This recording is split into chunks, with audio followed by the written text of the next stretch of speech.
Selamat datang di Nagita Dakuna Channel edisi kesehatan. Kali ini kita akan membahas tentang obat Dipencipron. Dipencipron atau DPCP adalah obat yang bisa digunakan untuk mengatasi alopecia areata. Obat ini memiliki bentuk sediaan cair yang akan dioleskan ke bagian yang mengalami kebotakan. Dipencipron hanya bisa diberikan oleh dokter. Saat digunakan untuk mengatasi alopecia areata, Dipencipron akan mencetuskan reaksi alergi, seperti dermatitis kontak. Melalui mekanisme ini, Dipencipron diharapkan akan merangsang pertumbuhan rambut. Selain untuk mengatasi kebotakan akibat alopecia areata, Dipencipron juga dapat digunakan dalam pengobatan kutil akibat infeksi virus HPV atau human papillomavirus dan melanoma pada kulit. Dipencipron biasanya hanya digunakan jika kondisi pasien tidak berhasil ditangani dengan metode pengobatan lain. Obat Dipencipron termasuk obat kategori N atau belum dikategorikan. Dipencipron tidak direkomendasikan untuk digunakan pada wanita hamil, menyusui, atau sedang merencanakan kehamilan. Hal ini karena efektivitas dan efek samping obat ini belum pernah diteliti pada ibu hamil.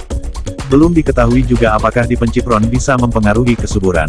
Dosis dan aturan pakai Dipencipron atau DPCP. Dipencipron umumnya dapat diberikan kepada orang dewasa maupun anak-anak. Perlu diingat, Dipencipron hanya diberikan oleh dokter dan tidak boleh digunakan sembarangan.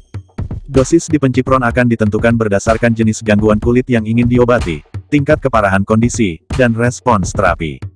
Dipencipron akan menimbulkan reaksi alergi yang ditandai dengan munculnya ruam berwarna merah dan terasa gatal yang akan berlangsung selama 36-48 jam. Tahapan yang akan dijalani pasien saat menggunakan Dipencipron adalah sebagai berikut. Tahap 1. Dipencipron dalam dosis kuat atau umumnya dengan kadar konsentrasi 2% dioleskan pada area kecil di kulit, biasanya di bagian lengan atas. Reaksi alergi umumnya akan muncul dalam 2-3 hari setelah pemakaian pertama. Jika tidak ada reaksi alergi yang ditimbulkan, Dipencipron dengan dosis yang lebih rendah yaitu 0,1% akan dioleskan pada area yang sama 2 minggu kemudian dan akan diulang kembali setiap 2 minggu sampai timbul reaksi alergi pada kulit.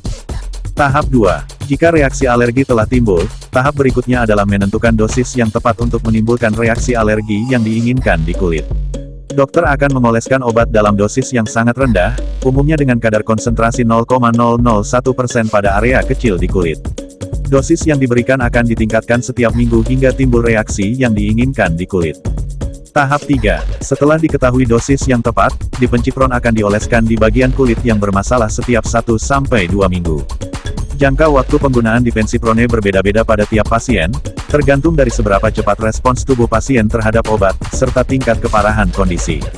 Umumnya, Dipencipron diberikan selama 6-8 bulan. Pemberian Dipencipron akan dihentikan jika kondisi yang ditangani telah sembuh. Namun, pada sebagian penderita alopecia areata, pengobatan dengan Dipencipron mungkin perlu kembali dilakukan jika kebotakan kembali terjadi. Efek samping Dipencipron atau DPCP yaitu bekas luka akibat peradangan pada kulit, eksim yang terlalu parah, ditandai dengan kulit kemerahan, berkerak, gatal, melepuh, dan keluar nanah, kulit berubah warna menjadi kehitaman atau hiperpigmentasi atau putih pucat atau hipopigmentasi. Efek samping serius Dipencipron atau DPCP yaitu eksim yang menyebar ke seluruh tubuh, vitiligo, pembesaran kelenjar getah bening, pompoliks, reaksi alergi lain, bisa berupa keluhan mirip flu atau erythema multiformis, urtikaria, sakit kepala dan jantung berdebar. Konsultasikan ke dokter jika efek samping tak kunjung reda atau justru semakin memburuk. Salam sehat, sampai jumpa di video selanjutnya. Terima kasih.